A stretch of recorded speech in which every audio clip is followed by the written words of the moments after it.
Unless you've been living under a rock or that rock's been living under you, you would have heard the most recent transfer news that Haaland has agreed to join Manchester City, and that led to a light bulb moment. What if we created a perfect tactic for Dortmund, but a tactic with no strikers?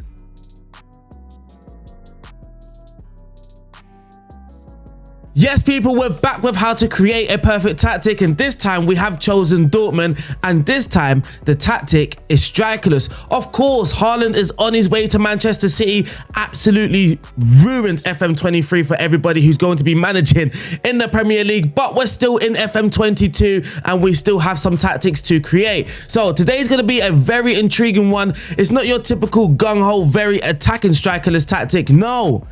Instead, we've come to play football. Some possession football, some tiki-taka-ish, kind of.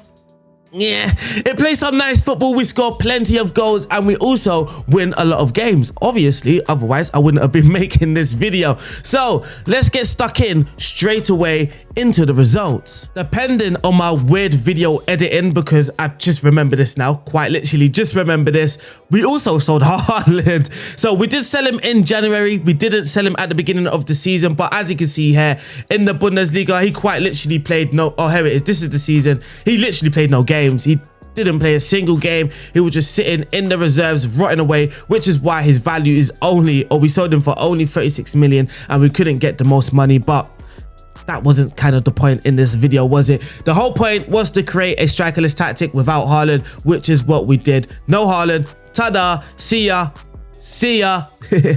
So, here are the results. As you can see in the Bundesliga, Dortmund won the Bundesliga with a 10-point gap. Dortmund with 92 and Bayern Munich with 82 points. In the Champions League, we got knocked out in the semi-final by Liverpool. I mean, that is no embarrassment whatsoever. Salah scored a hat-trick in the first leg. I mean, from the first leg, the game was done. It was done at Anfield. The game was played at Anfield, sorry. And after that first result, it was pretty much over. It was 3-1 to Liverpool. I couldn't see a way back for our Dortmund side. But in the DFB Pokal, we did just beat Bayern Munich 2-0. Bit fortunate again. If we go into the game, which the game is, what was that? What was that? I believe we have a skip a day. Let me skip a day. Let me skip a day and then we can go into the game. So here we are. We have now skipped the day. So let's go back into this game so we can look at the stats in a little bit more detail. Dortmund had 11 shots, Munich had 14, but we had 5 on target, they had 4. The XG, fairly tight, they had more of the ball, but we came away as 2-0 winners. So we effectively won the double, the German Super Cup. We were runners up, we did lose to Bayern Munich, and guess what? We are also playing Bayern Munich in this video as well. Just so you beautiful people can see how the tactic plays out, we will be facing Dortmund. We will be facing Munich in a one-off game, in a Bundesliga game later on in this video. So let's look at the Bundesliga stats in a little bit more detail. Let's look at the league table. So we played 34, we won 30 out of those 34. We drew 2. Those 2 draws came against Greuther Fürth. God knows. 4-4. That was a high scoring game, of course. And we also drew 1-1 against Cologne. The 2 games that we lost, we went away to Stuttgart. We lost 1-0, went away to Frankfurt, and we lost 4-3. We scored 113 goals without a striker. And we also conceded the second least in the league, or the third least, I should say, with 29. Look at Wolfsburg, only conceded 21. Now, let's look at the stats again in a little bit more detail. We had the high points per game, of course we did. But we did score the most goals. We did have the most shots for the fewest shots against, we come in second. It's not the most complete tactic, but it could be the perfect strikerless one. For the best pass completion, we come in third. For the most possession, we come in third again with 53%. It kind of backs up that we are a possession based side. For the most tackles won, we come in 8th with 532. Most dribbles made, again we come in 8th with 333. Most clean sheets, we come in third. Third seems to be the magic number.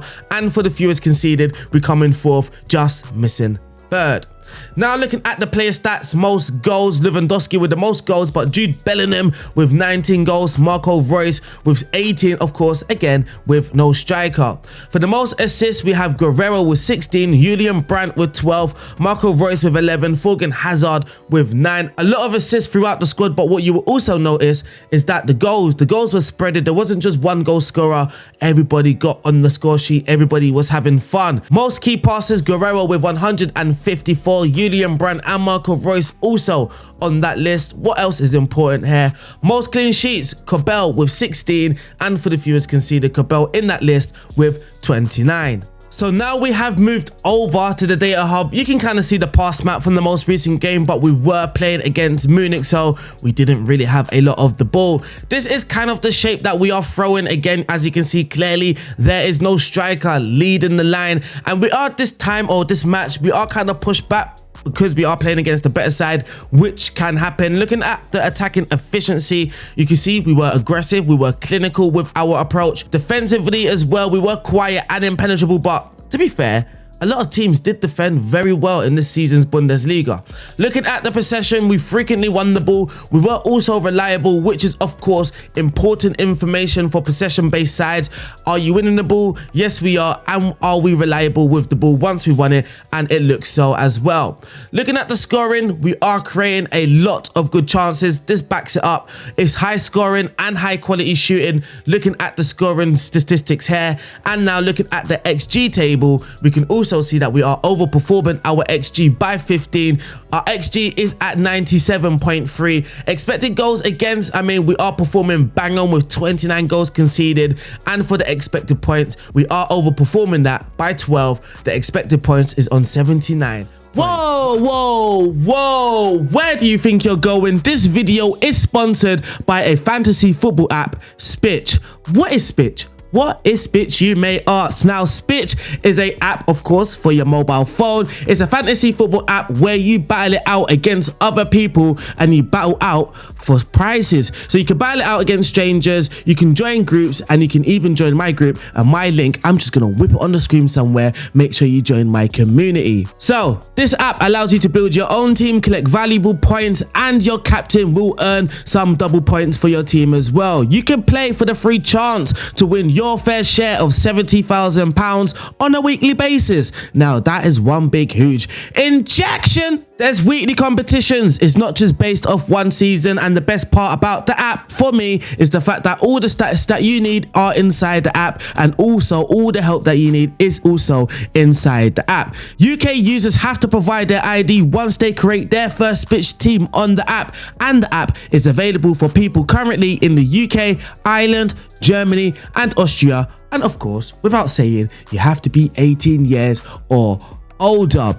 Now, if you are a fan of this channel, downloading this app will mean a lot to this channel. It will help out. So in case you want to help out, make sure you download it and also register as well.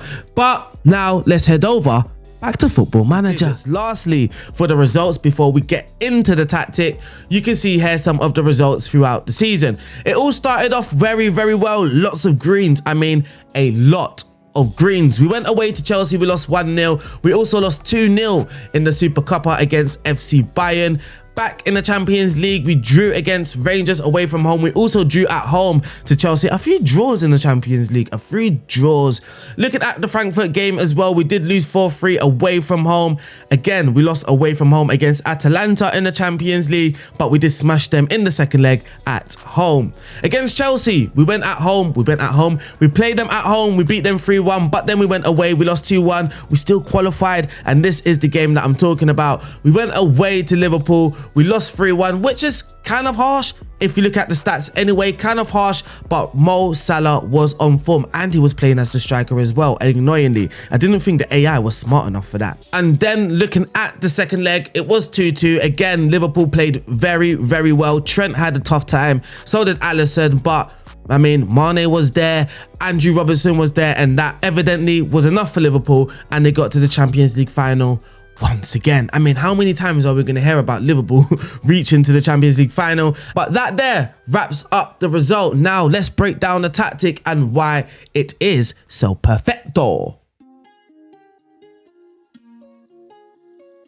Now, welcome to the part where we actually create and break down the tactic. And for the how to create perfect tactics, a few of you will know that sometimes I do like to start on the screen just to work out who are the better players involved at the club. Now, again, we're not playing with any attributes. There are no player attributes. I don't know. I just prefer it this way, to be honest. I prefer looking at the scout report, scouting players, and just kind of using that information rather than looking at the attributes, because the attributes, I mean, it does influence your decisions a lot of the time. Again, if we go back to my Twitch save with Bristol Rovers, we do reveal attributes. So when we sign players and then sell them on again, it's a money ball save. So once we do sell them, we do reveal their attributes and kind of look at, did we make the right decision kind of thing. Sometimes we do look at a player's attributes, or we look at their profile and think there is no way if we did see that we were signing that player. Absolutely no way. And some players we did sell and they were pretty decent. So I do prefer to play with no attributes, which is why now you do not see any attributes. But looking at this squad, kind of the three players that I wanted to get the best out of was Marco Reus. And as you can see, his playing style is intelligent. So we want to try and make use of that. Rafael Guerreiro, he's creative, and Jude Bellingham, he is a leader. So we want to try and get the best out of these player roles. If we look at Jude Bellingham, our assistant kind of tells us, I mean, he can pretty much play as anything in midfield, which is kind of what we did. We played him as a central midfielder on attack. Spoiler alert. Spoiler alert, we played him as a central midfielder on attack. Marco Reus would have a creative role, and so would Rafael Guerreiro. So let's head over to that tactic screen. Now it's time to create that tactic. Marco Reus, his natural positions, he likes to play on the left-hand side of the attack, but also as the number 10. Jude Bellingham likes to play in central midfield, and Rafael Guerreiro is a left back. So I want a tactic where I can use a left back for Rafael Guerreiro, a central midfielder for Jude Bellingham, but also possibly a winger or a number 10, or a system that uses both. And that is what we're going to go with, a system that uses both. So we're going to go with the 4-3-3, but we are of course going to drop that striker into that number 10 position, and voila, already we have our strikerless formation. It is a 4-1-2-3-0. That's what I'm going to go with. FM counts it as a 4-3-3-0, but whatever. So now the next part is putting these key players into the formation, and then we can try and work the tactic around those special players. So we're going to hit report again. We're going to sort it out by ability. We're going to get Marco Reus. It says his best role is inverted winger, which, I mean, it is a very creative role as well. But I also feel possibly we don't have many number 10s or great number 10s. We have Renier here. Julian Brandt can play as the number 10, Hazard and Giovanni Reina. So we do have a few number 10s, but I have a feeling that I do want to play Marco Reus as a number 10. He could play as a shadow striker, an advanced playmaker, and an attacking midfielder on support. And I want to go with something creative. I want to try and get the best out of Marco Reus. So I'm actually going to go with the advanced playmaker on support. So here we are. Bloop, bloop, bloop. And hit support. Now for Jude Bellingham, I've already spelled this for you guys already. I have used him on the central midfielder on attack role. And now for Rafael Guerreiro, what is the most creative role that we can use here? There's two options: complete wing back on support or attack, or an inverted wing back on support and attack. Now for me, I know the inverted wingback role very well, so that is what I went with. A complete wingback though, that would be very, very interesting. Now, thinking about it, I actually should have tried it. I should have tested it, but I did go with the inverted wingback. At first, I went with support. He just wasn't in the game as much as when I changed it to attack. So I left it on attack, and then voila, he had an excellent season. If we click on him, we've already seen the amount of assists he's got, but he's also got 9 goals in the Bundesliga, an average rating of 7.83. I'd like to say we got the best out of Rafael Guerreiro. Those are our 3 key players. Now we can kind of fill in the rest of the team. So here we are.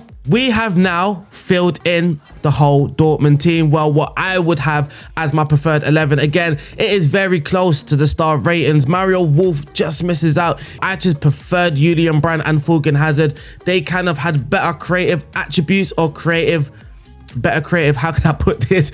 The scout report basically told me they are better creative players. If I go to Julian Brandt for an example, I go to his report, it tells me here considered a creative player, which was a big plus for me. But also balance and ability on the ball makes him a fairly skillful player. Again, it's kind of signaling I can't even say that word. It's kind of telling me that Julian Brandt is a decent creative player, of course, as well as his star rating. So for Julian Brandt, I'm just gonna copy Thorgan Hazard. I'm going to be giving him the inverted winger role on the attacking duty. Emre Can, he's gonna kind of replicate what Jude Bellingham is doing as well. Now at the back, we can do something a little bit testy. I don't like to play with my centre back their duties. I do like to have two central defenders, both on the defensive duty, but now what you can do a lot of the times is go to your data hub. You can go to your team report, go to conceding, there we are, go to assist, and it kind of tells you how you have conceded a lot of your goals. Now at the beginning of the season, in the first 10 games or so, we did concede a lot from through balls. So there was two things that I did to try and fix that. I dropped my defensive line, so it was on higher. I dropped it down to standard, so now you guys know what our defensive line is.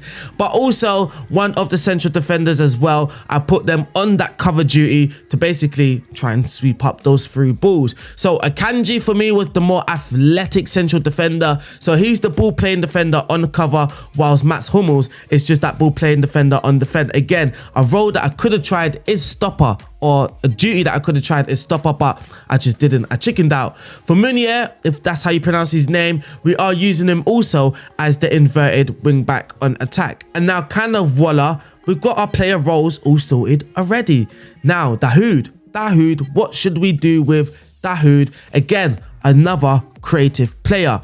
Should you realistically have two playmakers in your team? I mean, the real question is why not? Why not? We are now going to go with the Roman playmaker for Dahoud. Now, this tactic is looking like a very intriguing one. It's saucy. It is saucy. This tactic does have the drip. Bloop, bloop, bloop. It does have the drip. So now we have the player roles and duties all sorted. We're not actually going to dig into the player instructions first. Now we're going to move over to the team instructions, and that is actually the order that I did it in when I created this tactic. I did go for the player roles, then the tactic. So we do have the team identity, and then for that fine tuning, we went back into the player roles and we done the player instructions. So now let's move over to the team identity. Now for the team identity, I did say I want something more possession based. So for the mentality, we are going to be using that positive mentality. There's nothing that screams possession more than that positive mentality. Now for the approach play, the attacking width, we're going to kind of leave this unfairly wide. I did play with this. Now, if we go back to my last video, I spoke about how to get the best out of your inverted wingers. So at first, again, I did try something similar, fairly narrow, and then focus down the flanks. I quickly remembered this tactic isn't all about the wingers. So I quickly shifted it, I quickly reverted it back to fairly wide, and then I removed these instructions. But now we are going to be playing out from the defense. The passing directness, something that I don't believe I've actually tried, is it's all the way down. It's all the way down. It's much shorter, but the tempo is now on much higher. So this looks very fantastic, doesn't it? The passing directness on much shorter, the tempo is now on much higher. In the final third, we are going to be sending in low crosses, but also work the ball into the box. Now, working the ball into the box is key. Absolutely key, especially playing with no strikers, because there's no striker in the box. We have no outlet, so we do have to work the ball, work our way into the box in order to create those good scoring chances. And that there wraps up the team in possession. Now in transition, when the possession has been lost, we are going to counter press, of course, because we want to be on the ball. When the possession has been won, we will make our counter movements. Now when the goalkeeper's in possession, because I like to be a possession based side, I want this to start from the back. So what we're going to do is distribute the ball to the fullbacks and the centre backs, and we are also going to be taking short kicks as well. Now moving over to out of possession, we already touched on the defensive line on why it's on standard. Now for the line of engagement, we are much higher. Now you're technically operating in a mid block. That is what's happening here, because we have no striker leading the press. So the press actually starts from the attacking midfield line, and it is kind of a mid block. Just looking at this, it is kind of a mid block. A lot of our tackles won is in the midfield, which is why you saw us in the team stats making a lot of tackles. For the defensive width, again, something unusual, something that we don't use a lot. Now we are going to be forcing the opposition on the inside. Why, you ask? Because we have a lot of bodies on the inside. Now, if you do count as well the inverted wing backs, because if we are in motion in possession play, they should be coming inside already anyway. Now, if we do lose the ball, we should have a lot of bodies in the middle, and that is where we kind of want to force them in the middle, and that is where we can win the ball. That is where we're the strongest, basically. Now, for the offside trap, we are using the offside trap, though you technically shouldn't be, because I mean, we are using a covered defender, so technically we shouldn't be using the offside trap, but it works. It somehow works. Now, we are going to be preventing the short goalkeeper distribution, and for the trigger press, we're going to smack this not all the way up. Actually, one knock from all the way up. Now it's on more often, not much more often, and that there wraps up the team identity. We are kind of pressing. There is a sort of heavy press if you also consider the counter press as well. So counter press, more often trigger press. There is kind of a heavy press, a heavy press, and we are also using a much higher line of engagement, but then again we have no striker leading that press, so it wouldn't necessarily start all the way up. And also in possession, we are using much shorter passing with a much higher tempo, trying to knock the ball about, just keeping possession but knocking the ball about quickly. So we are making short passes, but decision making, it has to be at a much higher tempo. That there is the team possession all wrapped up. The team's all wrapped up. Now we have to look at those player instructions as well. So now for the player instructions, we're just going to use the completed version, which is of course exactly identical as the one we have just created. Apart from the tactical style, this one has custom gegenpress because I did start this from a gegenpress preset. So now looking at the centre backs, you can see they are going to be dribbling more, trying to progress with the ball further up the pitch. In possession, they are also going to stay wider, trying to create those passing angles, and they are obviously, and they are also going to be tackling harder.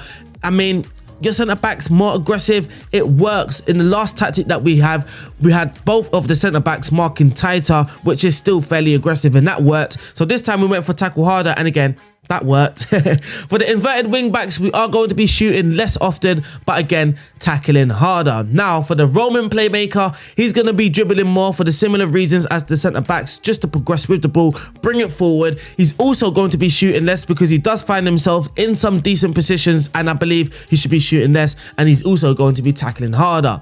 In central midfield, the central midfielders are going to be taking more risk, dribbling more, moving into the channels, tackling harder as well. The inverted wing backs are tackling harder, sitting more narrow, so they're going to be involved in play. This is going to be a very, very narrow tactic, though naturally with a more positive mentality. They do like to play the ball into the wider areas to stretch the pitch, but the players positioning, I mean, a lot of them are going to be finding themselves in some narrow positioning.